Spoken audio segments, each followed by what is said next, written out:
요한계시록 3장 14절부터 22절 말씀을 저와 여러분 한 목소리로 봉독하시겠습니다. 요한계시록 3장 14절 같이 읽습니다. 라오디게아 교회의 사자에게 편지하라. 아멘이시요 충성되고 참된 증인이시요 하나님의 창조의 근본이시니가 이르시되 내가 내 행위를 아노니 내가 차지도 아니하고 뜨겁지도 아니하도다. 내가 차든지 뜨겁든지 하기를 원하노라. 내가 이같이 미지근하여 뜨겁지도 아니하고 차지도 아니하니 내 입에서 너를 토하여 버리리라. 내가 말하기를 나는 부자라 부요하여 부족한 것이 없다 하나 내 곤고한 것과 가련한 것과 가난한 것과 눈먼 것과 벌거벗은 것을 알지 못하는도다. 내가 너를 권하노니 내게서 불로 연단한 금을 사서 부요하게 하고 흰옷을 사서 입어 벌거벗은 수치를 보이지 않게 하고 안약을 사서 눈에 발라 보게 하라. 무릇 내가 사랑하는 자를 책망하여 징계하노니 그러므로 네가 열심을 내라. 회개하라. 볼지어다 내가 문 밖에 서서 두드리노니 누구든지 내 음성을 듣고 문을 열면 내가 그에게로 들어가 그와 더불어 먹고 그는 나와 더불어 먹으리라. 이기는 그에게는 내가 내 보좌에 함께 앉게 하여 주기를 내가 이기고 아버지 보좌에 함께 앉은 것과 같이 하리라. 귀 있는 자는 성령이 교회들에게 하시는 말씀을 들을지어다. 아멘. 많은 그리스도인이 코로나19 바이러스 확산으로 인해서 예배와 기도, 전도와 선교, 또 교육과 봉사 어느 것 하나 마음 놓고 할 수 없는 그런 시대를 살고 있습니다. 현재로서는 치료제가 그래도 먼저 나올 것 같고 백신이 이제 상용화되는 데는 좀 시간이 걸릴 것 같습니다. 그러나 백신이 나온다고 해도 완벽하지 않을 거라는 전문가들의 예상이 있습니다. 지금까지 지구상에 전파되었던 이 전염병 중에 천연두만 이제 완벽하게 이 백신을 통해서 퇴치를 하고 나머지 전염병은 완전히 퇴치되지 않았다는 전문가들의 글을 읽어본 적이 있습니다. 우리의 기대대로 머지않은 장래에 치료제와 백신 개발로 코로나19 바이러스가 수그러들고 종식된다고 해도 한국교회가 극심한 영적 침체기를 맞이하지 않을까 많은 분들이 염려하고 있습니다. 그동안 한국교회가 일상적으로 거의 제한 없이 할 수 있었던 예배와 기도, 찬송, 봉사, 제자훈련과 여러 가지 모임 등 어떤 일도 이제는 마음 놓고 할 수 없는 때를 몇 개월째 보내고 있습니다. 코로나19 확산과 함께 한국교회의 상징처럼 여겨졌던 신앙의 열정이 슬그머니 사라지고 있는 것은 아닌가 우려가 됩니다. 요한은 소아시아 7교회 보내는 메시지를 통해서 모든 시대의 교회들이 심판의 주로 오실 예수님을 기다리면서 어떤 삶을 살아갈 것인가를 교훈하고 있는데 이제 마지막 7번째 교회 라오디게아에 보내는 편지를 소개할 순서입니다. 라오디게아는 골로새 서쪽 약 16km 지점, 히에라볼리스 남쪽 약 10km 지점에 위치하고 있었고 수리아의 안티오코스 2세에 의해서 건설되었는데 도시를 세우고 자기 아내 이름을 따서 도시 이름을 라오디게아라고 지었습니다. 무역로가 교차하는 지점이라 상업이 발달하고 은행업이 발달했습니다. 검은 양모 제품이 유명했고 의학 학교가 벌써 그 시대에 있었습니다. 그래서 매우 부유한 도시였고 추후 60년경에 지진으로 이 도시가 파괴되었을 때 로마 제국이 우리가 좀 도와주랴 했더니 이 도시가 우리 스스로도 얼마든지 복구할 수 있다고 할 정도로 부유한 도시였습니다. 부자가 천국에 들어가기가 어렵다는 마태복음 19장 23절 예수님의 말씀처럼 물질적으로 부유하면 하나님의 은혜를 그렇게 갈급해하지 않습니다. 부유하지만 영적으로 헐벗은 라오디게아 교회에 대한 경고의 말씀을 통해 주님의 시각으로 우리 자신의 모습, 오늘 우리 교회의 모습을 분별할 수 있는 지혜가 여러분과 저에게 있어야 할 줄로 믿습니다. 오늘 말씀을 통해 한국교회 또한 라오디게아 교회의 미지근한 영성에 빠져 있지 않은지 조심스럽게 돌아봐야 할 때입니다. 한마디로 라오디게아 교회는 미지근한 교회였습니다. 14절로 16절입니다. 라오디게아 교회 사자에게 편지하라. 아멘이시요 충성되고 참된 증인이시요 하나님의 창조의 근본이시니가 이르시되 내가 내 행위를 아노니 내가 차지도 아니하고 뜨겁지도 아니하도다. 내가 차든지 뜨겁든지 하기를 원하노라. 네가 이같이 미지근하여 뜨겁지도 아니하고 차지도 아니하니 내 입에서 너를 토하여 버리리라. 아멘은 인간의 소망에 대한 응답으로 하나님께로부터는 긍정을 말합니다. 예수님은 사람의 소망이시고 하나님의 예가 되신다고 성경이 증언하고 있습니다. 증인은 예수님의 하나님을 사람에게 증언하신 분이시고 특별히 구원받은 성도를 위해서 하나님께 중보하시는 분임을 말씀하는 표현입니다. 창조의 근원은 예수님이 모든 것의 시초이신 창조주이심을 의미합니다. 라오디게아 교회 사자에게 말씀하시는 예수님은 아멘이시고 참되시며 충성된 증인이시고 창조의 통치자이십니다. 진리를 위해 죽기까지 성부 하나님께 충성하신 예수님이시고 진리의 복음을 전하는 증인의 사명을 충성스럽게 감당하셨습니다. 이것은 반로마적인 메시지를 담고 있다고 할 것입니다. 세상의 왕은 로마 제국의 황제가 아니라 구원 사역을 이루시고 하나님 보좌 우편에 앉아 계신 예수 그리스도라는 것을 보여주는 말씀입니다. 세상 나라는 아무리 거대한 제국이라 할지라도 흥망성쇠를 거듭하지만 다니엘서 2장 44절 말씀처럼 하늘에 하나님이 세우신 그리스도의 나라 메시아의 나라는 이 모든 나라를 쳐서 멸망시키고 영원히 설 나라입니다. 예수님께서 네가 차든지 뜨겁든지 하기를 원하노라 말씀하셨는데 이 말씀은 라오디게아에서 북쪽으로 약 10km 떨어진 히에라폴리스의 온천물이 흘러와서 라오디게아쯤 도착하면 미지근하게 된 것을 염두에 둔 것이라고 해석하는 것이 마치 정론처럼 굳어져 있습니다. 그러나 스트라보의 증언에 의하면 라오디게아의 물이 히에라폴리스의 온천수보다 식용으로 더 적합하다고 했습니다. 그렇다면 예수님께서 히에라폴리스의 온천물을 염두에 두고 이 말씀을 하신 것 같지는 않습니다. 그렇다면 예수님은 왜 이 말씀을 하셨을까? 예수님은 당시 식사 습관을 염두에 두시고 이 말씀을 하신 것으로 보입니다. 차가운 것과 뜨거운 것은 적어도 오늘 말씀에서 둘 다 긍정적인 의미로 사용되었다는 말입니다. 우리가 이제 음식을 먹는 그 어떤 패턴을 보면 여름에 너무나 더우면 그 열을 좀 식히기 위해서 찬 음식을 선호를 합니다. 음료수도 찬 거를 마시고 음식도 역시 찬 것을 많이 먹습니다. 반대로 겨울에 너무나 추울 때는 어떻게 합니까?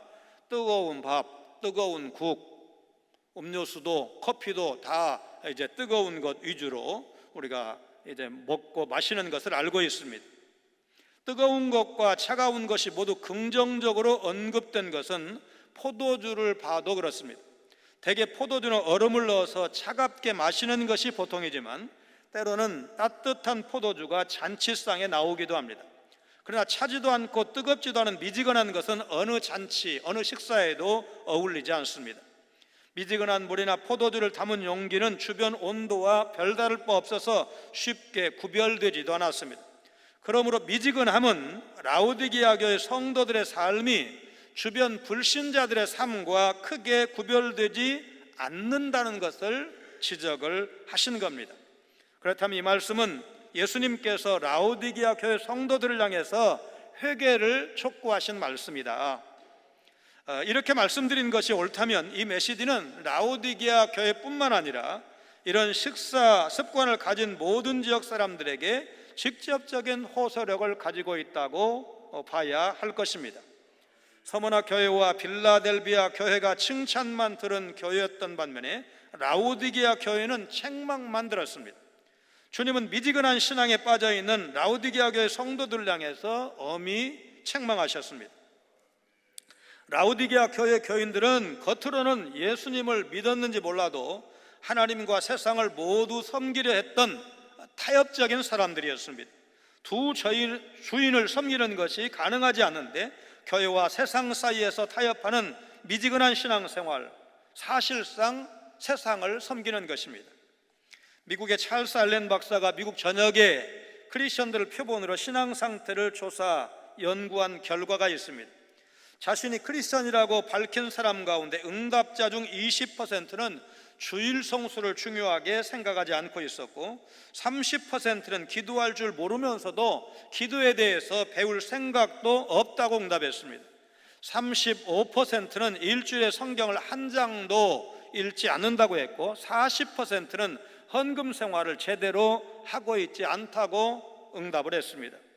60%는 신앙서적을 한 권도 구입한 적이 없고 75%는 교회 출석 외에 교회에서 다른 직분을 맡지 않고 있고 또 맡을 생각도 없다고 대답을 했습니다.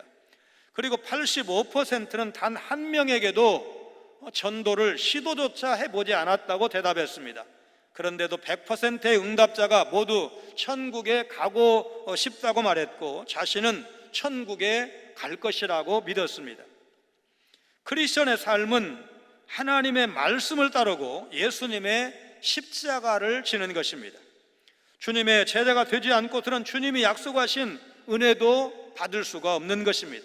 우리가 좋은 것을 받고 싶다면 주님의 말씀에 순종해야 되고 성도로서 지켜야 될 삶에 힘써야 합니다.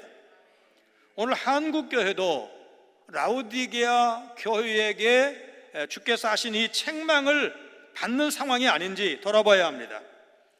코로나19 이전 기준으로 교회 출석, 11조, 봉사 모든 것 다 잘했다고 해도 자신의 재정과 시간과 에너지를 쏟아붓는 그런 열정적인 신앙생활을 한 것처럼 말할지 모르지만 그렇지 않을 수도 있습니다.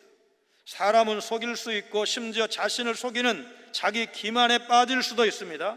그러나 하나님은 우리를 정확하게 진단하십니다. 내실이 없는 상태에서 형태만 유지하는 것 크게 의미가 없습니다. 주님과 교회 공동체를 향한 뜨거운 사랑 없이 유지하는 미지근한 신앙행위 오래 가지 않아서 바닥을 드러내게 될 것입니다. 라우디게아 교회는 현세적인 부유함 때문에 자신이 영적인 안일함에 빠진 것을 분별조차 하지 못했습니다. 17절입니다. 네가 말하기를 나는 부자라 부유하여 부족한 것이 없다 하나 내 곤고한 것과 가련한 것과 가난한 것과 눈먼 것과 벌거벗은 것을 알지 못하는도다. 라우디게아 교회는 물질적으로 부유했지만 영적으로 가난한 교회였습니다.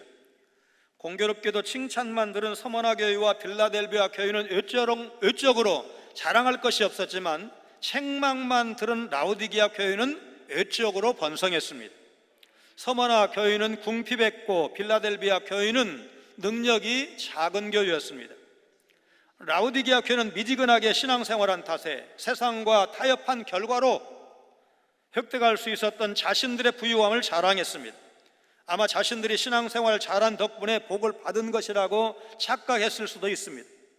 그러나 그들은 영적으로 가난했고 영적으로 눈멀었고 영적으로 벌거벗은 상태였습니다. 그들은 부족한 것이 없다고 생각했지만 결정적으로 부족한 것이 있었는데 예수 그리스도를 위해서 가난과 고난에 동참하지 않았습니다. 자칭 부자라 하나 실상은 가난하다는 평가를 받은 라우디게아 교회는 자칭 유대인이라 하나 실상은 사탄의 회당인 자들, 자칭 사도라 하되 실상은 거짓 사도인 자들, 자칭 선지자라 하지만 실상은 거짓 선지자인 자들과 비교될 만합니다. 우리는 스스로의 평가와 다른 사람의 다른 사람의 평가를 많이 의식하면서 살고 있지만 정말 중요한 것은 하나님께서 우리를 어떻게 보시느냐, 어떻게 평가하시느냐, 이것이 중요한 것입니다. 18절입니다. 내가 너를 권하노니 내게서 불로 연단한 금을 사서 부요하게 하고 흰옷을 사서 입어 벌거벗은 수치를 보이지 않게 하고 안약을 사서 눈에 발라 보게 하라. 영적으로 나태해진 라오디게아 교회는 아멘이시요 충성되고 참된 증인이신 예수님을 본받아 열심을 내고 진실하게 예수 그리스도의 증인 역할을 감당하면서 불로 연단한 금을 사고 흰옷을 사서 입고 안약을 사서 발라야 했습니다. 불로 연단한 금은 예수님만이 주실 수 있는 최고의 가치, 새롭고 참된 부유함을 의미합니다. 예수님 모시지 않고 그 대신 다른 무엇으로 만족하며 살고 있다면 그는 실제로 가난하고 불쌍하고 곤고한 자인 것입니다. 흰옷은 거룩하고 참된 승리와 의로운 행실을 의미한다고 했습니다. 반대로 벌거벗은 것은 심각한 수치스러움을 말할 때 사용하는 표현입니다. 이사야 20장 같은 구약 성경에서 벌거벗는다는 표현은 하나님께서 이스라엘의 우상 숭배를 고발하면서 심판을 선언하시는 문맥 중에 종종 나타나고 있습니다. 그러므로 흰옷을 입는다는 것은 라오디게아에서 나오는 겉옷이 아니라, 비싼 겉옷이 아니라 주님으로부터 흰옷을 사서 입음으로 벌거벗은 수치를 가리라는 것입니다. 사대교회 사자에게 당부하신 것처럼 우상 숭배를 거부하는 것과도 관련이 있습니다. 안약을 사서 눈에 바르라는 말씀은 라오디게아 교회 성도들이 라오디게아에서 나오는 유명한 안약을 사서 바를 것이 아니라, 보통은 그렇게 하는데 그거보다 훨씬 더 중요한 일이 뭐냐냐, 주님으로부터 영적인 그 맹인 상태를 벗어날 수 있는 그 안약을 사서 바름으로 영적인 눈이 띄어져서 자기 상태를 분별하고 자신의 진짜 모습, 주님이 평가하시는 그 모습을 보는 것입니다. 성도는 주님의 책망을 깊이 받아들이고 열심을 내고 회개해야 된다. 오늘 19절 그렇게 말씀합니다. 무릇 내가 사랑하는 자를 책망하여 징계하노니 그러므로 내가 열심을 내라 회개하라. 라오디게아 교회는 칭찬을 듣지 못했지만 그럼에도 불구하고 예수님이 여전히 사랑하시는 교회 중에 하나입니다. 예수님은 사랑하시는 이들이 회개하기를 기다리십니다. 예수님은 사랑하신 자를 책망하시고 징계하십니다. 히브리서 12장 8절이 기록한 것처럼 징계를 받지 않으면 사생자나 다름이 없습니다. 어린 양은 회개를 위해서 고난을 주시지만 짐승은 배교를 위해서 고난을 줍니다. 열심을 내라는 말씀은 세상의 부를 위한 열심을 그만두고 복음을 위한 열심, 예수 그리스도를 위한 열심을 회복하라는 말씀입니다.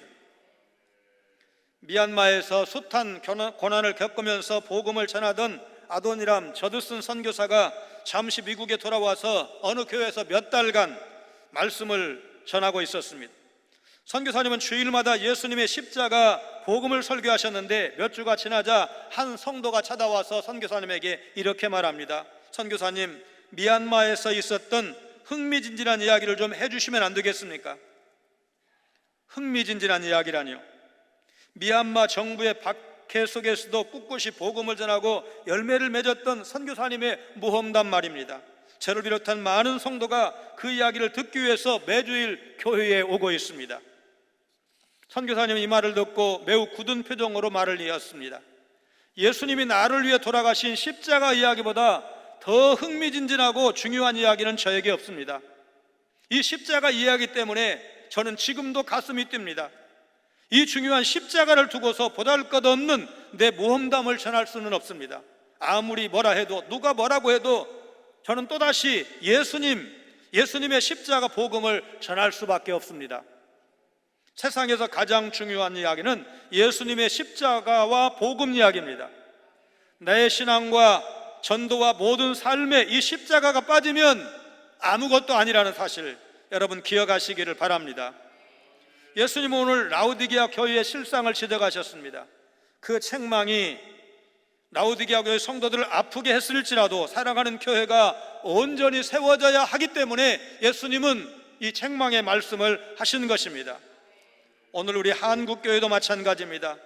한국교회 초창기에 우리 민족이 얼마나 가난했고 강대국이 호시탐탐 우리를 먹으려고 노렸던 민족적인 위기 가운데 있었지만 하나님 앞에서 신실하고 성결한 말씀 중심의 신앙을 소유했습니다.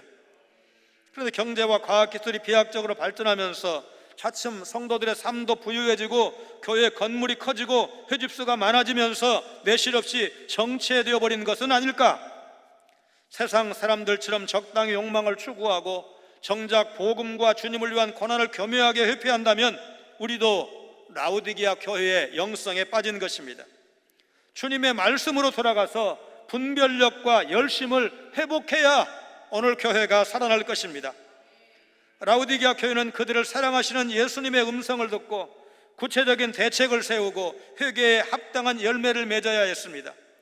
회개에서 이기는 자가 되면 하나님의 보좌에 함께 앉아 왕노릇하게 될 것을 약속하십니다. 영적인 귀가 있는 자는 성령님이 하시는 말씀을 듣고 순종하라고 말씀하고 있습니다. 20절로 22절 말씀을 같이 읽습니다. 볼지어다 내가 문 밖에 서서 두드리노니 누구든지 내 음성을 듣고 문을 열면 내가 그에게로 들어가 그와 더불어 먹고 그는 나와 더불어 먹으리라.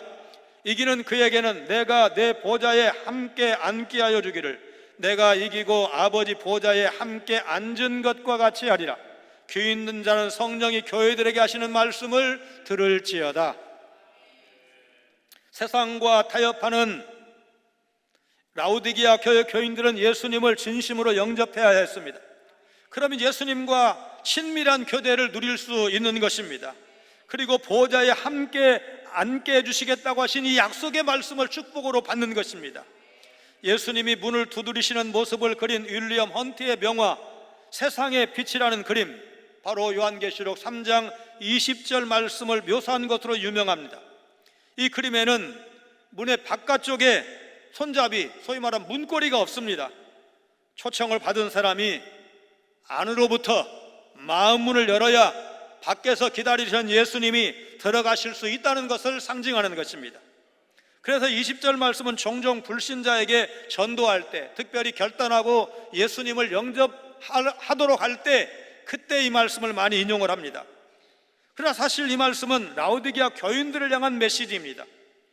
교회에 소속되어 있지만 여전히 예수님을 문 밖에 세워두고 있는 이들은 사람의 눈으로 볼 때는 교인이고 믿는 사람처럼 보일지 모르지만 예수님 입장에서는 믿는 사람이 아닌 것입니다.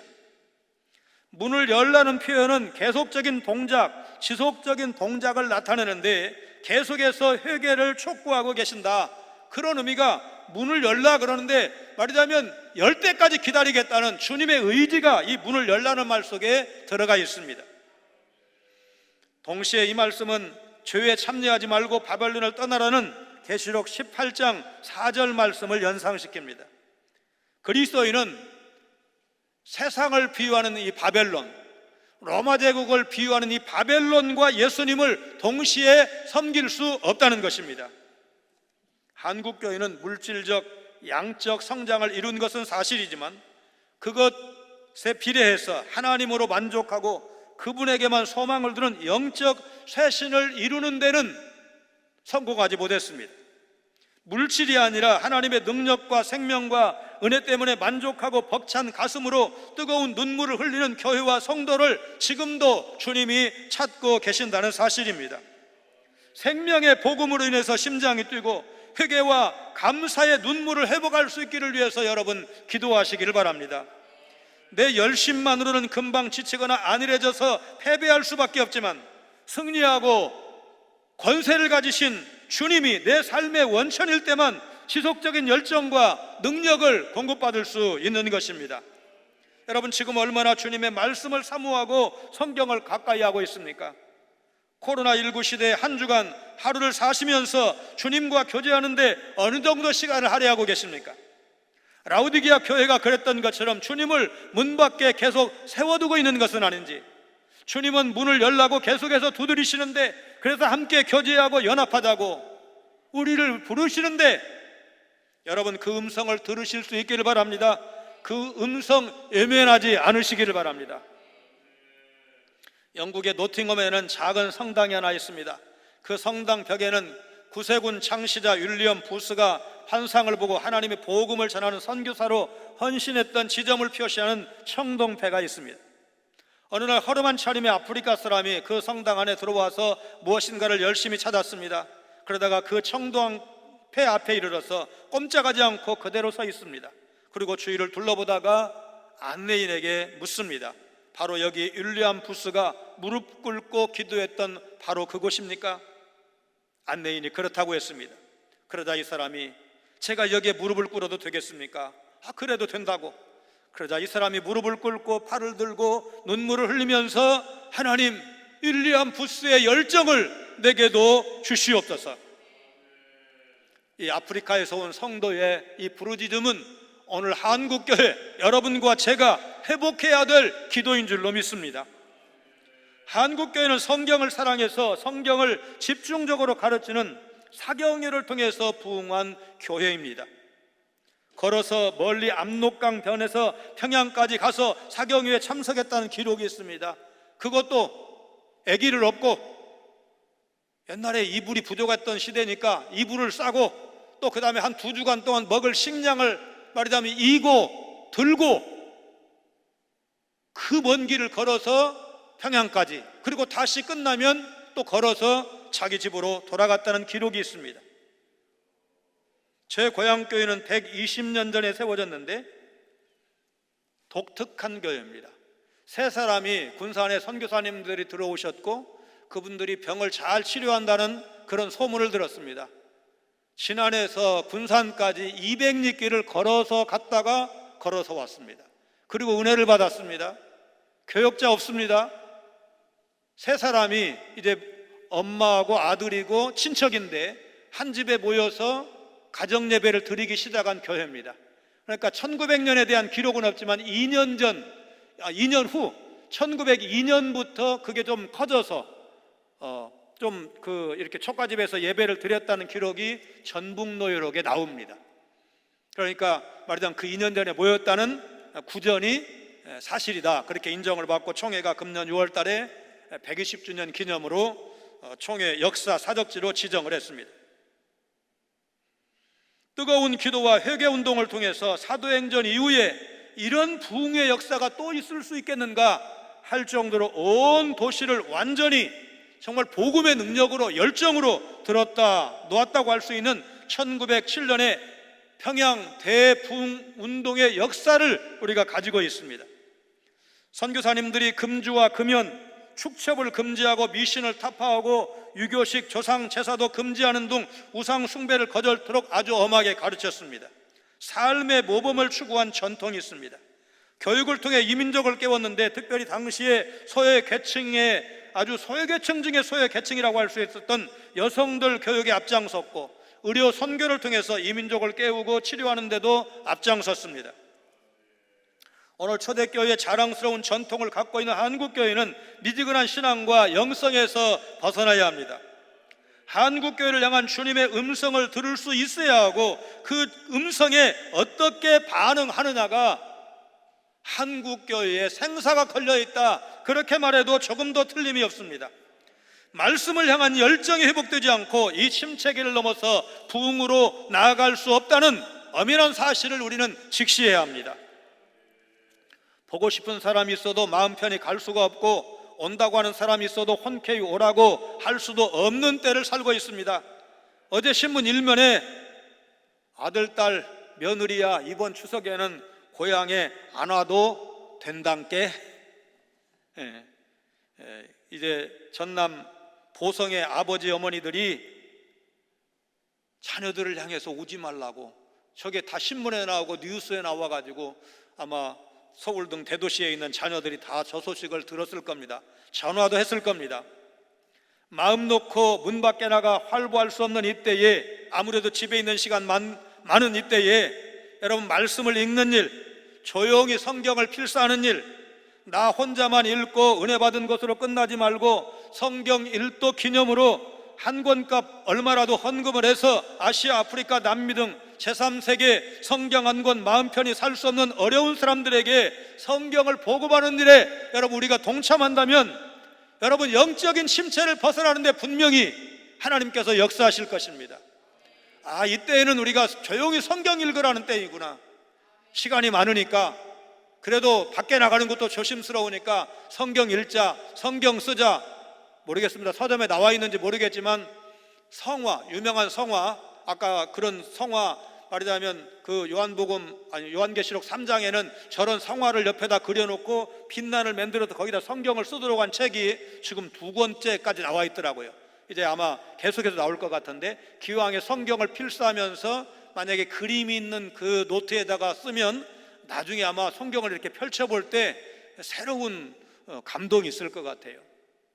그래서 이 어려운 때에 그저 쉬운 말로 콧바뜨리고만 있지 말고 영적인 침체가 오면 어떻게 하나, 우리 이 어려운 때 이겨야지 하나님 말씀으로 돌아가면 해결될 줄로 믿습니다. 말씀을 통해서 주님의 음성을 들을 수 있는 줄로 믿습니다. 지금까지 깨닫지 못했던 것 깨닫는 은혜가 있기를 원합니다. 지금까지 주님을 알았어도 더 깊이 아는 은혜가 있기를 원합니다. 여러분, 그렇게 기도하시면서 말씀으로 돌아감으로 하나님께서 라우디게아 교회를 향해서 주셨던 이 말씀이, 이 음성이 여러분과 저희 심령 속에도 들려지므로 차지도 덥지도 않는 미지근한 신앙에서 벗어나서 확실히 주님 편에, 확실히 교회 편에, 확실히 말씀 중심으로 서서 주님을 향해서 한 발자국 한 발자국 나아가시는 여러분 모두가 되시기를 주님의 이름으로 축원합니다.